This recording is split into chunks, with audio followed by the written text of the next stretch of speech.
Recording मध्ये ते पण नाही येणार नाही ते, आता सुरू केली. हे बघा, पोटेन्शियोमीटर काय डिव्हाइस आहे, आपण याच्याबद्दल भरपूर बघितलंय. काय दिसतोय तुम्हाला इथं? हा जो आहे ना, हा तो रेजिस्टन्स बॉक्स आहे बघा, त्याच्याबद्दल आपण बोलत होतो. ह्याला पिन्स पिन्स असतात, फिक्स रेजिस्टन्स आपण ठेवत असतो. हा ही आपली मेन बॅटरी आहे, बरोबर. इथं बघा, हा काय लावलेला आहे, हा ऍमीटर लावलेला आहे. हा करंट जातो का नाही तेवढा डिटेक्ट करतो. इथून तुम्ही जर बघितलं नीट तर ही इकडनं असं सर्किट आहे, आणि ही ती वायर दिसते का बघा तुम्हाला, ही वायर बघा, दिसते का? ही वायर आहे ती अशी. किती मीटरची वायर आहे ही? 1-1 मीटरची लेंथ असते ती. किती मीटरची लेंथ असते ती? 1-1 मीटर. म्हणजे 1 मीटर, 1 मीटर, 1 मीटर, 1 मीटर, 4 मीटरची वायर. कळलं? आता कशी ओळखायची असते आणि कशी समजते आपल्याला, तर ती याच्यावरून कळते की खाली एक स्केल लावलेली बघा, दिसते का इथं? ही स्केल बरोबर 1 मीटरची असते. आता समजा ही जॉकी जर इथं आली तर तुम्हाला कळून जातं बघा, हे एवढं 1 मीटर, आणि इथून इथपर्यंत किती तेवढं मोजायचं. हे खाली दिसतं स्केल. कळलं? त्यामुळे हे मोजणं काही सोपं म्हणजे अवघड नाहीये, सोपं आहे, ते समजून जातं. त्यानंतर आता तुम्ही जर बघितलं असेल तर या बघा, ए पॉईंट पासून इथून हा गॅलोमीटर निघतो. हा कोण आहे इथं? है ना, गॅलोमीटर आहे. इथून ही अशी जॉकी आलेली, जॉकीने इथं कनेक्टेड आहे. कळलं? आता याचं फंक्शनिंग कसं आहे बघा, मी तुम्हाला अॅनिमेशन दाखवून देतो. आता खाली आलोच होतं, मी दाखवले ऑलरेडी, रिपीट करतोय टॉपिक. याच्यावर प्रश्न येणार गॅरंटीड. पोटेन्शियोमीटर तेवढा खूप इम्पॉर्टंट आहे. पोटेन्शियल डिफरन्स आणि यांची मीटरिंग करायचं म्हणजे पोटेन्शियोमीटर होतं. पोटेन्शियल डिफरन्सला मोजायचं असं समजायचं. हा म्हणजे पोटेन्शियल डिफरन्सचा वापर करून मोजायचं असतं, म्हणून पोटेन्शियोमीटर. आता कन्स्ट्रक्शन तर कळलं ना तुम्हाला? कन्स्ट्रक्शन मध्ये काही प्रॉब्लेम आहे का? नाही, सोपं आहे कन्स्ट्रक्शन. आपण घरी तयार करू शकतो. हा करताय, त्याला काय, घेऊन यायचं फक्त सगळं. हे बॅटरीच असतात बघा, EMF. इलेक्ट्रोमॅग्नेटिक. आता इथं बघा, ही वायर दाखवली त्यांनी, दिसतंय का? हे फक्त तो कन्स्ट्रक्शन दाखवतोय. ही वायर आहे, ही जॉकी बघा, दिसतंय कशी? त्याला हा हे चिटकून त्याला एक लॉक पण असतो. इथं त्यांनी नीट दाखवलं नाही, लॉक पण असतो. हा ॲमीटर आहे, ही मेन बॅटरी. एक की ते मेन मेन की असते, मेन की. हा रेजिस्टन्स येतो, व्हेरिएबल रेजिस्टन्स, तो बॉक्स. त्याच्यामध्ये पिन काढल्या काढले की ते चालू होतं. इथं एक कनेक्शन ए पॉईंट आहे, तो वरती बी पॉईंट असतो, आणि ही जॉकी असते, आणि हा गॅलोमीटर असतो. आता बघा, त्यांनी कीला क्लोज केली की इथून बॅटरीमधून करंट काय व्हायला लागतं? पास व्हायला लागतं. व्होल्ट मीटर आणि ॲमीटर दोन्ही रिडिंग दाखवायला लागतं, बरोबर. आता काय होतंय बघा, हा पण जॉकी काय करतो, फिरवतोय, दिसतंय ना वायरवरती. आता व्होल्ट मीटर आहे हा बघा, हा काहीतरी व्होल्टेज हलवायला लागला की नाही, कारण वायरची लेंथ वाढ कमी जास्त झाली की पोटेन्शियल डिफरन्स पण कमी जास्त होत असतो. आता याने हे बेसिक प्रिन्सिपल दाखवतोय फक्त इथं, की पोटेन्शियोमीटर कसं वर्कआउट होतं. हे डायग्राम कशाची आहे? फंडामेंटल प्रिन्सिपलची. याच्यात आपण बॅटरीजला कम्पेअर करत नाहीये, बॅटरीचा इंटरनल रेजिस्टन्स काढत नाहीये, आपण फक्त फंडामेंटल बघतोय की पोटेन्शियोमीटर कसं काम करतो. तर इथं व्होल्ट मीटर लावले त्यांनी सध्याला. व्होल्ट मीटर काय मेजर करतंय? इथलं व्होल्टेज, ह्या वायरमध्ये किती व्होल्टेज तयार होतंय ते हा व्होल्टमीटर सांगत राहतो. कळलं का? म्हणजे वायर चेंज झाली की हे व्होल्टेज पण चेंज होतं. म्हणजे त्याचं म्हणणं आहे की बाबा वायरनुसार व्होल्टची व्हॅल्यू बदलते, पोटेन्शियल डिफरन्सची व्हॅल्यू बदलते, आणि याचा वापर आपण कम्पॅरिझनसाठी करू शकतो. मग असं तो पोटेन्शियोमीटर वर्कआउट होतो. मग आता ही बघा, ही एवढी लेंथ त्यांनी 1 मीटर दाखवलेली आहे. इथं व्होल्टेज वाढत चाललंय, दिसतंय काय? बघा इकडे हा एरो, एरोकडे लक्ष ठेवा. हे बघा, लेंथ वाढते, एरो पण म्हणजे कोण वाढतं? हे व्होल्टेज. हा म्हणजे त्याचं म्हणणे लेंथ वाढली, व्होल्टेज वाढतं. समजलं? असं अॅनिमेशन नीट बघायचंय, आणि मग बेसिक कॉन्सेप्ट तुम्हाला समजून जातो. अकॉर्डिंग टू पोटेन्शियोमीटर प्रिन्सिपल काय म्हणणे त्याचं, व्होल्टेज वाढतं कशावर डिपेंड आहे ते? करंट. हा ते पण एक महत्वाची गोष्ट आहे. तुमच्या सर्किट मधलं किती करंट चाललंय त्याच्यावर तुमचं व्होल्टेज काय असतं, डिपेंड असतं. ओम्स ला येतो, V = IR. करंट नाही येतो, ते तर असतंच. हे लेंथ आहे, काय पाहिजे ते? हा तेच तर म्हटलं मी, हे तर ऑलरेडी आहे V = IR. त्या सांगण्यासारखी काय करत होती? लेंथ आहे, लेंथ. काय? हा म्हणजे त्याचं म्हणणं आहे की ही वायरची लेंथ वाढली की त्याच्या अक्रॉसचं व्होल्टेज पण वाढतं. मग तुम्हाला व्होल्टेज जर काढायचं असेल तर लेंथ का. कळलं? म्हणजे त्याचं फंडामेंटल प्रिन्सिपल. मग इथं बघा, potential difference, potential drop across the any section. कुठल्याही सेक्शन मध्ये किती पोटेन्शियल ड्रॉप होतं हे कशावर डिपेंड आहे? त्यांनी किती वायर कव्हर केली तेवढं पोटेन्शियल ड्रॉप होणार. कळलं? वायर म्हणजे रेजिस्टन्स असतो एक प्रकार. व्होल्टेजला काय करतं, ड्रॉप करतं, कमी करतं. कळलं? रफ करू, संपू हा टॉपिक आता. ऑनलाईन तुम्हाला काही प्रश्न आहे का या पोटेन्शियोमीटरच्या कॉन्सेप्ट मध्ये? हॅलो. नाही. नाही. तर हे अॅनिमेशन झालेलं आहे आपलं. आपण ते मीटर बेस सेमच येणार आहे. याचं फक्त मी कंपेरिझन ऑफ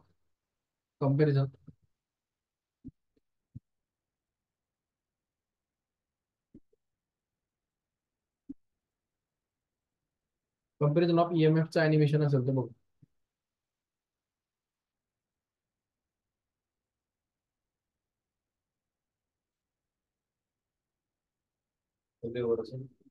ते चांगलं का नाही मला माहित नाही, ते एवढं ऑथेंटिक नाही.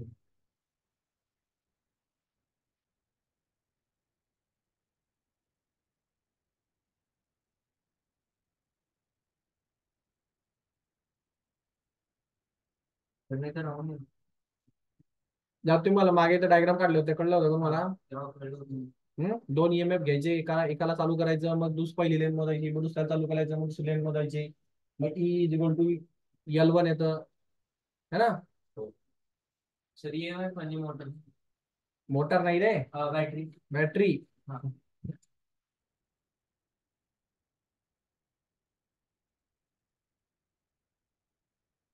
मग याचे एक चांगले अॅनिमेशन असतात.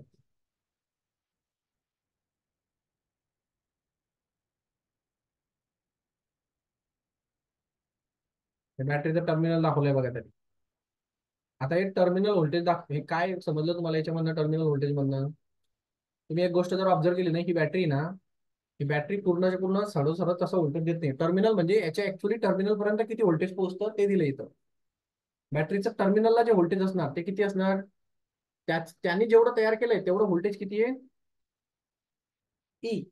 एवढं बॅटरीने स्वतः काय केलंय, तयार केलंय. पण त्याचा स्वतःचा काय असतो, इंटरनल असतो ना, कनेक्शन मुळे असतो, काही काही रिॲक्शन मुळे असतो, काही कनेक्शन लॉस असतो, काहीतरी वेगवेगळ्या प्रकारचे लॉस असतात त्याच्यामध्ये. तर त्याच्यामुळे काय होणार आहे, काही व्होल्टेज काय होणार आहे, ड्रॉप होणार आहे. बरं किती होईल ड्रॉप, तर त्याचा इंटरनल रेजिस्टन्स किती आहे, मला आणि इंटू करंट, त्यातनं किती करंट जातोय आणि त्याचा इंटरनल रेजिस्टन्स किती आहे, एवढा जो व्होल्टेज तयार होईल एवढं ते ऍक्च्युअल व्होल्टेज मधून खाऊन देईल आणि उरलेलं व्होल्टेजच फक्त पास होईल. मग टर्मिनल जवळ किती व्होल्टेज म्हटलं, तर त्या ऍक्च्युअल बॅटरीच्या व्होल्टेज मधून इंटरनल रेजिस्टन्स मुळे ड्रॉप झालेलं व्होल्टेज काय करायचं, मायनस करायचं, आणि मग उरलेलं व्होल्टेज टर्मिनल व्होल्टेज असणार. पाच कुठं लक्ष आहे, ऑनलाईन कळलं का रे? हा, हे लक्षात ठेवा. म्हणजे हे बऱ्याच वेळेस हा शब्द येतो टर्मिनल व्होल्टेज, तेव्हा हे कन्फ्युजन येऊन जातं की काय करायचंय. बाकी खाली सगळं सांगितलंय मी तुम्हाला. ते कन्स्ट्रक्ट बघा, हे दोन ईएमएफ, दोन बॅटरीजला कम्पेअर करतोय हा इथं. अशी डायग्राम सांगितली होती बघा तुम्हाला मागे, आठवते का? एक बॅटरी इथं लावली, एक बॅटरी इथं लावली, याला की 1 आहे, की 2 आहे, है ना? हा सेटअप आहे कंपॅरिझनचा. ए पासून इथं मेन बॅटरी कनेक्टेड आहे, इथं एक मेन की कनेक्टेड आहे, इथून रेओस्टॅट कनेक्टेड आहे. तो बाहेरच्या रेजिस्टन्सला काय करतो, चेंज करतो. कळलं? हे इथून त्यांनी काय कोणची जॉकी दाखवली, काय ते जॉकी, जॉकीला कनेक्शन केलंय कोणाशी, गॅलोनोमीटरशी, आणि गॅलोनोमीटर कनेक्टेड आहे इकडे. कळलं? आता पहिले काय केलं त्यांनी, याला याला ओपन ठेवलंय आणि याला क्लोज केलंय, बरोबर ना? मग करंट कुठून कुठे जाईल, करंट असं पास होईल, असं येईल, असं येईल, या पहिल्या बॅटरीतनं पास होईल असं, आणि असं गॅलोनोमीटर थ्रू असं इथं दाखवेल तो असं. मग गॅलोनोमीटर काहीतरी रिडिंग देईल की नाही, मग आपण याचा नल पॉईंट जातो, मग मानून घ्या इथं नल पॉईंट आला. मग याचा अर्थ काय, ह्या बॅटरीचा व्होल्टेज आणि ह्या इथपर्यंतची जी वायर आहे एवढी L1 वायर, याने ड्रॉप केलेलं व्होल्टेज आणि या बॅटरीचं व्होल्टेज कसं पाहिजे, सेम. मग आपण कसं काढतो ते, वायर मधलं व्होल्टेज कसं काढतात, पोटेन्शियल ग्रेडियंटनी लेंथला मल्टिप्लाय करायचं.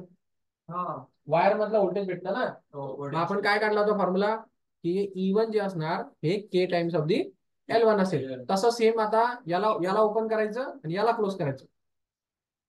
मग आता काय होईल, E2 मधनं करंट जाईल आणि त्यावेळेस काहीतरी रिडिंग भेटेल असं काहीतरी. मग त्यावेळेस समजा लेंथ L2 भेटली, मग ह्या बॅटरीचं व्होल्टेज आणि ह्या के इंटू L2 चं व्होल्टेज कसं पाहिजे, नल पॉईंट. मग भेटणार E2 is equal to K times of the L2. मग दोघांचा काय घ्यायचं, रेशो, तेव्हा कम्पॅरिझन होईल, बरोबर की नाही? मग के L1 अपॉन के L2, के कॅन्सल, मग काय आलं होतं L1 अपॉन L2. आठवलं का ते डेरिव्हेशन मागच्या वेळेस शिकवलंय. सर ते के म्हणजे ते potential gradient, voltage per unit length, किती लेंथ मध्ये किती व्होल्टेज तयार होतं त्याचा रेशो. हा टॉपिक क्लिअर आहे का? ऑनलाईन क्लिअर आहे का हा टॉपिक तुम्हाला? हो. काही प्रश्न असेल तर विचारून घ्या. मी हे ऑलरेडी शिकवलेलं आहे 2-3 वेळेला, आता पुन्हा शिकवतोय. न्यूमेरिकल मध्ये पण शिकवून झालंय आता. महत्वाचा टॉपिक आहे म्हणून त्यावेळेस रिव्हिजन चालली याची. या चॅप्टर मध्ये सर्वात महत्वाचा पैकी हा एक आहे, मीटर बीज आहे. वेस्टर्न बीज नेटवर्क म्हणजे कॉन्सेप्ट आहे. ह्या दोघीवरती हे दोन डिव्हाइस काम करतात. कोणते दोन डिव्हाइस? पोटेन्शियोमीटर आणि मीटर बीज हे डिव्हाइस आहेत. कोणत्या कॉन्सेप्टवर काम करतात? वेस्टर्न बीज नेटवर्कचा कॉन्सेप्ट एकच आहे, डिव्हाइस दोन आहेत. प्रत्येक डिव्हाइसचं आपापलं काम आहे. प्रश्न एकदम लेवलला असतो. लेवल म्हणजे समजतं ना, चिल्लर लेवलचा प्रश्न येणार नाही. म्हणून 10 वेळेस तेच गोष्ट परत परत परत परत सांगतोय. सर कालचा प्रश्न एकदा करा ना. कुठला घेतो मी आता? हे समजून तर घ्या आधी, प्रश्नच घ्यायचे. हे बघा, हे आलंय बघा. हे रो काय घेतलंय त्यांनी? पोटेन्शियल ग्रेडियंट घेतलाय.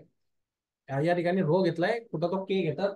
ते नोटेशन बुक वाईज बदलत जातात. कळला? कारण ते काय होतं A1 आपण A2 is equals to L1 आपण L2. इंटरनल रेजिस्टन्स होता, सांगितलं मी आता तुम्हाला. हे सगळे त्यांनी वर्किंग करून दाखवलंय की काय करायचं काय करायचं काय करायचं वगैरे. ते कम्पॅरिझन झालं. आता इंटरनल रेजिस्टन्सचं पण असंच असतं.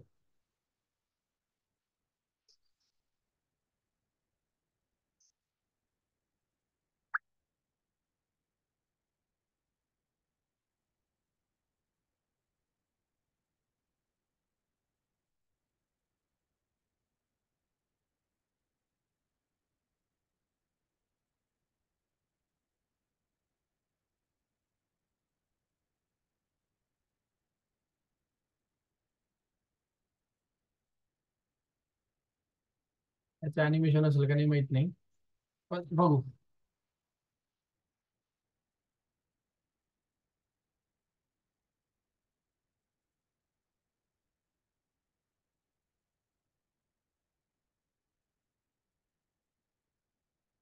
हा हा,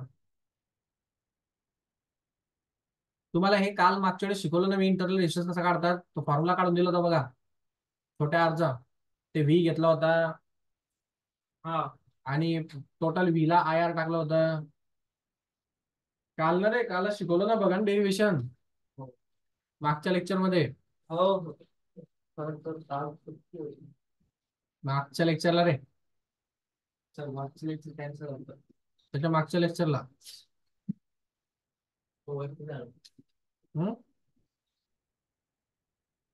K is equals to V upon L I R L upon A R L नहीं I R upon अरे ते रो आहे रे. ये काय रो असेल किंवा रो असेल. Sir I row upon A. जाऊ, त्याचं अॅनिमेशन अवेलेबल नाही. ते काल शिकवलंय मी तुम्हाला. काय त्या इंटरनल रेजिस्टन्सचा फॉर्म्युला सांगा. सर ते असं आहे की K is equals to V upon L आहे. हा, which is equals to I upon L into R L upon A upon L. कितनी वेगळंच काहीतरी वेगळंच आहे. अरे काल पूर्ण डेरिव्हेशन शिकवलं ना रे. हे ना रो आहे रे. तेच तुम्हाला तो फॉर्म्युला शिकवला ना, are in bracket L1 minus L2 upon L1.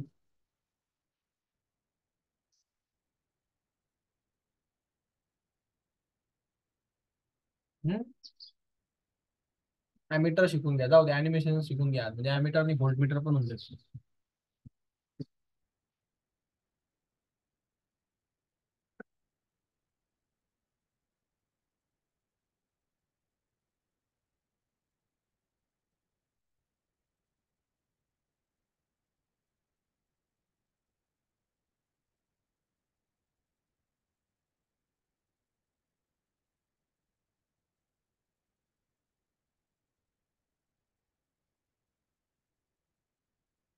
बघा, हा गॅल्व्हनोमीटर आहे. गॅल्व्हनोमीटर क्लिअर आहे का तुम्हाला काय असतो?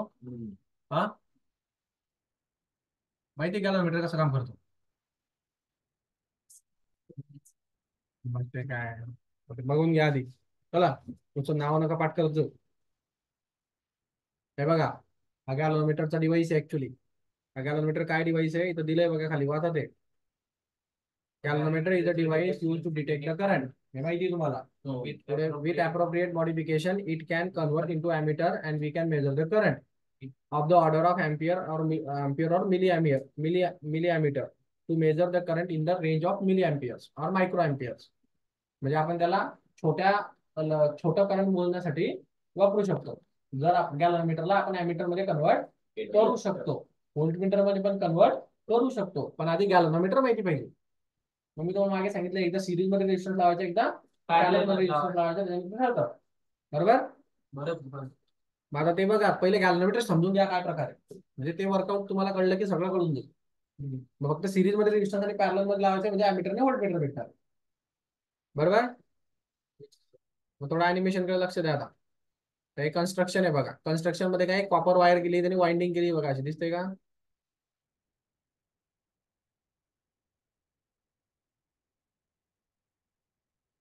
हे बघा, हे काय मध्ये एक रेक्टँग्युलर फ्रेम आहे, म्हणजे हे एक फ्रेम असते अशी मधली, हे आयर्न कोर असते. काय असते? Iron core. कोर म्हणजे आयर्नची वगैरे असते, आणि त्याला अशी वाइंडिंग केलेली असते बघा, अशी दिसते काय?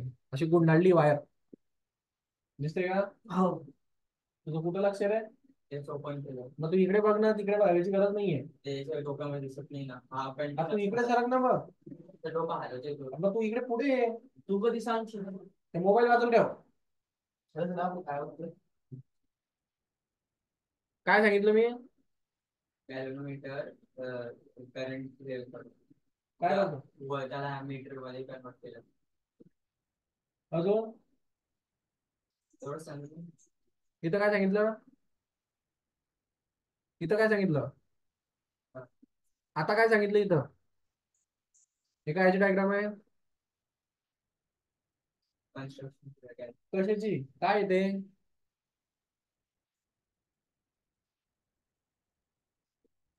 मी मोबाईल मध्ये बघायला सांगितलं का तुम्हाला? अॅनिमेशन शिकवतोय ना, समोर लक्ष ठेवायचं, समोर बसायचं उद्यापासून. कळलं का? मला मागे दिसला नाही पाहिजे, तू इथं समोर पाहिजे मला. हे काय? एक आयनची कोर असते, त्या आयनच्या कोरला वाइंडिंग केलेली आहे, अशी गुंडाळली आहे, हा कॉईल केलेली. इथं खाली दिलेलं आहे बघा, लाईट रेक्टँग्युलर फ्रेम असते, which on which the coil of thin copper wire is wound to pivoted between two almost frictionless point. याला एका फ्रिक्शनलेस पॉइंटला पिवोट केलेलं आहे, म्हणजे समजा एका छोट्याशा सुईवरती ते ठेवलेलं आहे, असं सुईवरती बारीकशा पॉइंट वरती, म्हणजे ते हल्लं पाहिजे असं व्यवस्थित. पिवोटेड पॉइंट आहे. मग अशी रेक्टँग्युलर कॉईलला एक कॉईल लावून, रेक्टँग्युलर आयर्न कोरला कॉईल गुंडाळायची, म्हणजे वायर गुंडाळायची, कॉईल करायची, आणि त्याला पिवोटेड पॉइंट वरती ठेवायचं. पिवोटेड पॉइंट म्हणजे करताना सुईवरती ठेवा, समजा एक प्रकारे बॅलन्स होता ना. मग बॅलन्स होता ना, त्याला थोडा गड्डा केलेला असतो ना आपण, म्हणजे खोलगट भाग केलेला असतो थोडा. मग आता बघा, ही अशी दिसते का तुम्हाला? याला याला पिवोटेड पॉइंट वरती कनेक्ट केलेला, हा पिवोटेड पॉइंट येतो, त्याच्यावरती ठेवलंय ते असं. आणि त्याच्यानंतर त्याला एक स्प्रिंग, हे जे दिसतंय ना मध्ये ब्लॅक ब्लॅक कलरचं, हे काय आहे? हा स्प्रिंग आहे. काय येतो? त्या स्प्रिंगचं पण काम असतं, ते पण सांगणार मी पुढे. पहिले सध्याला फक्त लावू द्या. मध्ये एक स्प्रिंग लावलेला आहे, हे टॉईज मध्ये असणारा स्प्रिंग असतो तो. ते टॉय नसतात का, ते असं गोल गोल फिरवलं की पडतात ते, त्याच्यामधला जर उडून बघितलं ना, तसं अशी छोटीशी अशी स्ट्रीप असते रेक्टँग्युलर, त्याची गुंडाळलेली असते, तो प्रकारचा स्प्रिंग येतो. कळलं? पुन्हा त्याच्या लेफ्ट साईडला आणि राईट साईडला काय लावलेलं आहे? मॅग्नेट लावलंय. बरोबर. त्याला नॉर्थ आणि साऊथ पोल आहेत, हॉर्सशू मॅग्नेट आहे ते. ठीक आहे, ते घोड्याच्या नाल सारखं आहे असं, म्हणून. हे पण ते हॉर्शी मॅग्नेट मध्ये दोन ते कोणचं? ते यू शेप मॅग्नेट असतं असं, पण तो पण हॉर्शी. मग हॉर्सशूज म्हणता येतं ना. घोड्याची नाल आहे ना अशी, घोड्याच्या नाली सारखं जे दिसतं, नाल म्हणजे समजतं ना, घोड्याच्या पायाखाली जे लावतात माहिती. हा, त्याला तसं दिसतं, म्हणून हॉर्स शू. आता घोड्याचे बूट असं येते. पण हॉर्स मध्ये एक साइड नॉर्थ असतं, एक साइड साऊथ पोल असतं. ही पण आहे ना, नॉर्थ आणि साऊथ. ते दाखवलं जरा पिक्चर मध्ये. काही उगा सेन्सलेस गप्पा करता तुम्ही. असं यूच्या मध्ये ठेवलंय ते असं मध्ये, इकडनं नॉर्थ आहे, इकडनं साऊथ आहे, फिगर अशी दिसते. स्कीमॅटिक डायग्राम अशी काढतात. हा हा पॉइंटर आहे. हा हे ऍक्च्युअल डिव्हाइस नाही येतो, हे डायग्राम आहे. त्या आतमध्ये काय चाललंय ते अॅनिमेशन दाखवतोय मी. बाहेरून ते सगळं बंद दिसतं ना. आणि वरती एक स्केल असते, इथं झिरो. मी सांगितलं तुम्हाला कॅलोमीटर झिरो डिंग देतो हमेशा, तर ते मध्यभागी झिरो असतं बघा. इकडे 90 पर्यंत जातं असं, इकडे 90 पर्यंत असतं आणि इकडे पण 90 पर्यंत असतं मोठ्या कॅलोमीटरला. आता याने 15 छोट्या कॅलोमीटर. कळलं? आता बघा इथं काय प्लेस केलेलं आहे सिलेंड्रिकल पोलच्या मध्ये त्या परमनंट मॅग्नेटला, आणि त्याच्यामध्ये तो फ्रीली रोटेट झाला पाहिजे, असं हे गोल गोल फिरला पाहिजे असं. पिवोटेड पॉईंट आहे ना, गोल गोल फिरतं ते असं राऊंड. आता काय होणार आहे, तर कन्स्ट्रक्शन समजून घ्या तेव्हा त्याचं सगळं कळेल तुम्हाला व्यवस्थित. हे मॅग्नेट्स आहेत बघा दोघं. त्या मॅग्नेट्सला आपण हे पिवोटेड पॉईंट असा गोल गोल फिरू शकतो त्याच्यामध्ये. कारण कारण हे जे soft iron core cylindrical core आहे ना, ही आपण त्या सुईच्या निडल वरती अशी बसवलेली पिवोटेड पॉईंट वरती, त्याच्यामुळे ती अशी गोल गोल गोल गोल फिरू शकते. म्हणजे इकडे आपली त्याच्याकडे डिग्री ऑफ फ्रीडम ठेवलेलं आहे आपण. आता बघा इथं ह्या हे जे कॉपरची जी वायर होती ना, त्याच्यामधनं ते करंट पास करतोय. दिसतंय का ते ब्ल्यू ब्ल्यू कलर चाललंय बघा. हे बघा, हे दिसतंय काय? हे ब्ल्यू ब्ल्यू कलरचं ते दिसतंय, करंट चाललंय. ते काय दिलं तुम्ही त्याला? करंट दिलं. करंट दिल्याने काय होतं माहिती का? तुम्हाला ओरेस्टेटचा रूल माहिती असेल. ओरेस्टेटचा रूल काय असतो? एका कंडक्टर मधून जेव्हा करंट पास होतो तेव्हा त्याच्या भोवतीला मॅग्नेटिक फील्ड, हे हा रूल आहे ओरेस्टेटचा. कळलं? इलेक्ट्रिक फील्ड तयार होते फॅराडेज लॉनी, आणि मॅग्नेटिक फील्ड तयार होते ओरेस्टेटच्या लॉनी. दोघं म्हणजे इलेक्ट्रिक ऍज वेल एज मॅग्नेटिक दोन्ही तयार होतात. कळलं? हा पण इथं हा राईट हँड रूल येतो असा, ज्या थंबच्या डायरेक्शनला करंट असतो आणि हे कर फिंगर्स मॅग्नेटिक फील्ड दाखवतो. राईट हँड थंब रूल असतो तो डायरेक्शन दाखवतो की मॅग्नेटिक फील्ड कुठल्या डायरेक्शनला. हा तर मग आता बघा याच्यात ना, आता याची स्वतःची काय तयार झाली मॅग्नेटिक फील्ड की नाही. आणि हे नॉर्थ आणि साऊथची पण स्वतःची मॅग्नेटिक फील्ड होती. कधी पण जेव्हा दोन मॅग्नेटिक फील्ड एकमेकाला क्रॉस करतात किंवा काउंटर करतात किंवा एकाच ठिकाणी एक्झिस्ट करतात, त्यावेळेस त्या जी मधली जी गोष्ट असते त्याच्यावरती फोर्स लागतो. आणि म्हणून हा पंखा पण फिरतो आणि मोटर पण फिरते. हा पंखा का फिरतो माहिती का? त्याच्यामुळे फिरतो. मोटर जे आहे ना ती कॉइल केलेली. पंख्यात पण तेच आहे. जगातल्या सगळ्या मोटरी असेच काम करतात. एक मध्ये एक राऊंड आर्मेचर असतो, त्याच्यावर एक वाइंडिंग असते अशी पंख्यामध्ये, आणि बाहेरनं एक अशी वाइंडिंग असते अशी. त्याला सेकंडरी वाइंडिंग आणि प्रायमरी वाइंडिंग म्हणतात. होतं काय? या बाहेरच्याला करंट दिला आणि याला करंट दिला की या बाहेरची मॅग्नेटिक फील्ड तयार होते आणि आतल्याची मॅग्नेटिक फील्ड तयार होते, आणि दोघं एकमेकाला क्रॉस म्हणजे क्रॉस एक तर नॉर्थ नॉर्थ रिपेल करणार किंवा साऊथ साऊथ नॉर्थ अट्रॅक्ट करणार. त्यांचे दोन्ही आले तरी फोर्स लागणारच आहे.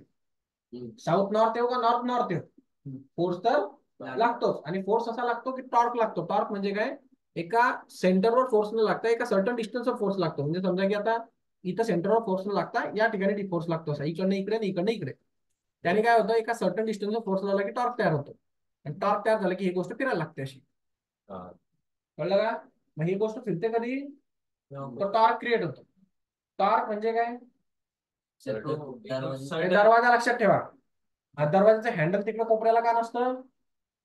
जास्त टॉर्क क्रिएट होतो. हा दरवाजाचं हँडल कोपऱ्याला का नाही लावतं? इथंच कोपऱ्याला का लावतो, तिकडे का नाही लावत? मध्ये लावून बघा आणि दरवाजा ढकलून बघा. जवळ गेला ना की फोर्स जास्त लागणार. कसं आहे, कुठली गोष्ट रोटेट होण्यासाठी टॉर्क निडेड असतो. टॉर्क म्हणजे काय? टॉर्क म्हणजे असतो एक फोर्स जेव्हा एका परपेंडिक्युलर डिस्टन्सवर लागतो, काय तेव्हा तो टॉर्क डेव्हलप होतो. जसं की फॉर एक्झाम्पल आता ही वस्तू एक पेन आहे समजा, हा किंवा हा काहीतरी पेन आहे, बरोबर. आता या पेनला जर मी सेंटरला फोर्स लावणार असं सेंटरला, तर हे पुढे पुढे ढकललं जातं, बरोबर ना. पण मी हाच फोर्स जर का कोपऱ्याला लावला तर रोटेट होतोय ना. स्लाइड काय होईल?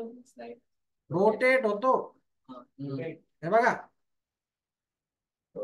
है ना. आणि सेंटरला लावला तर फरक कळला का? मग टॉर्क रोटेशनला पॉसिबल करतो. आणि टॉर्क म्हणजे काय? फोर्सच आहे, पण एका डिस्टन्सवर आहे. कळलं का?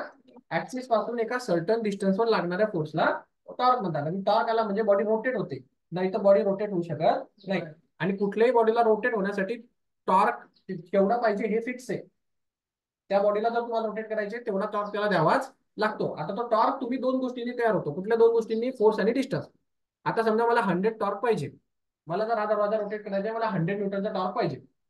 100 तुम्ही कसंही बनवा, तुम्ही 10 into 10 करा, का 1 into 100 करा, का 100 into 1 करा, का 50 into 2 करा, का 25 into 4 करा, काही करा, फक्त मला मल्टिप्लिकेशन किती पाहिजे? तर मुद्दा काय आहे, तुम्ही 10 फोर्स लावा, 10 डिस्टन्सवर लावा, तरी टॉर्क भेटेल.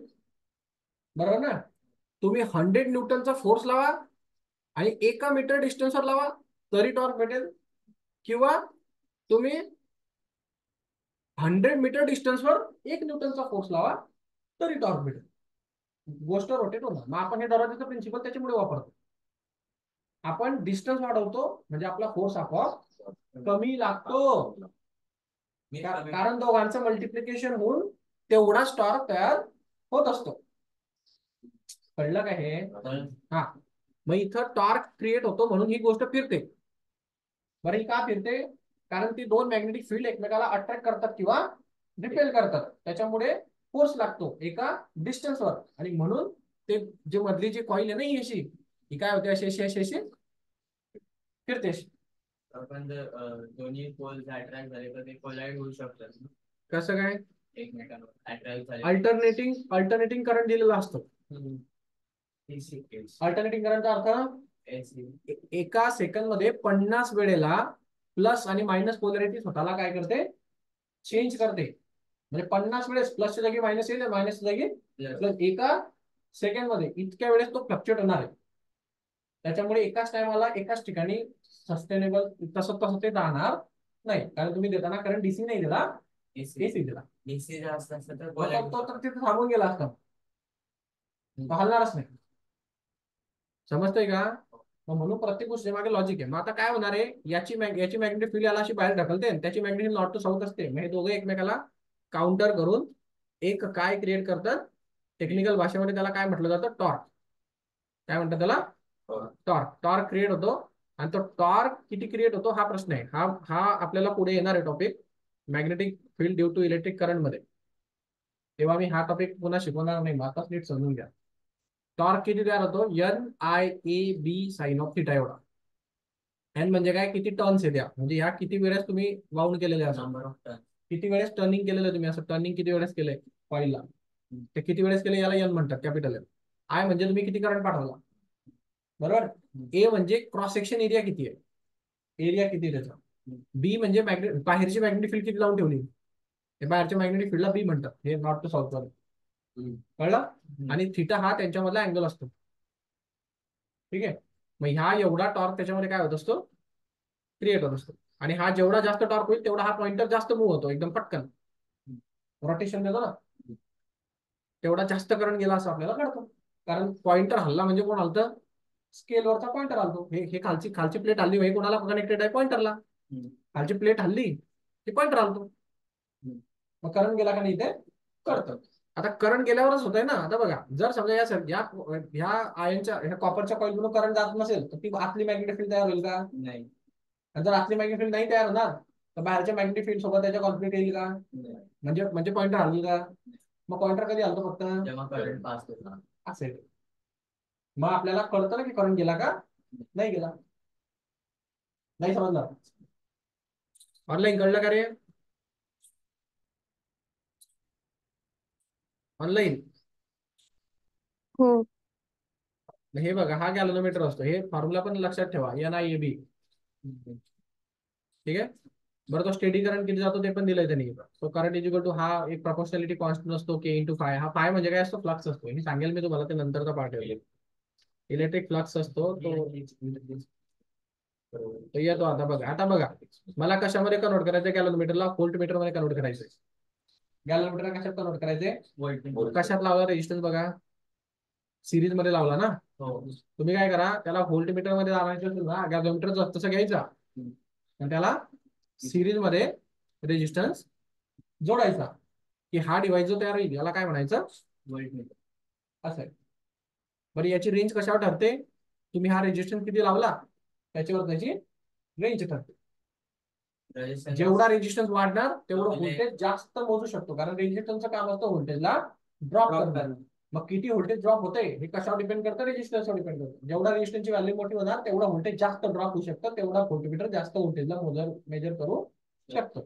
म्हणजे असं म्हणतो रेजिस्टन्स वाढले की त्याचे एरिया वाढतो, वोल्ट एरिया नाही, रेंज. रेंज. एरिया वेगळी गोष्ट, रेंज वाढते. इथं दिले ना त्यांनी, value of resistance depend on the range. आता बघा हे बघा, आता हे सिरीज वाला दिलंय बघा. हा सिरीज मध्ये जोडलं की हे. आता इथे काय केलंय बघा, total resistance of voltmeter. Total resistance व्होल्टमीटरचा किती राहील, पहिले टोटल रेजिस्टन्स काढायचा. पहिले गॅलोमीटरचा आरजी रेजिस्टन्स होता आणि तुम्ही लावलेला रेजिस्टन्स आर. मग total resistance RG plus R. का बरं, सिरीज मध्ये आहे ना, मग प्लस करायचं. सिरीज मध्ये आहे ना, मग प्लस करायचं. आणि हेच ॲमीटर मध्ये काय होणार आहे, 1/, मध्ये होईल. बरोबर आहे ना. आता इथून बघा, गॅलोमीटर मधून किती करंट जातो हे कसं काढायचं. बघा गॅलोमीटर मध्ये किती करंट पास होतो हे कसं काढायचं. करंट कसं काढतात, voltage divide by resistance is equal to current. मला सांगा टोटल व्होल्टेज किती आहे आणि टोटल रेजिस्टन्स. रेजिस्टन्स वाढला ना, तुम्ही लावला ना एक्स्ट्रा. मग आरजी प्लस आरजी म्हणजे गॅलोमीटरचा रेजिस्टन्स आणि आर म्हणजे आपण लावलेला रेजिस्टन्स. म्हणजे आरजे जो गॅलोमीटरचा स्वतःचा रेजिस्टन्स आहे. मग हे झालं करंट जाणार. जर तुम्हाला विचारलं टोटल रेजिस्टन्स किती, मग कसं काढणार, टोटल रेजिस्टन्स किती कसं काढणार. अरे याच्यात व्हॅल्यू टाका ना, हे टोटल आरची व्हॅल्यू आहे. मग या आरला रिप्लेस करा व्होल्टेज आणि करंट मध्ये. मला सांगा व्ही इज इक्वल टू काय असतो, आय आर. मग आर ची व्हॅल्यू काय येईल, R I V by I. V by I येईल ना. बरोबर की नाही. हेमांगी पाणी पाहिजे का, पाणी पाहिजे,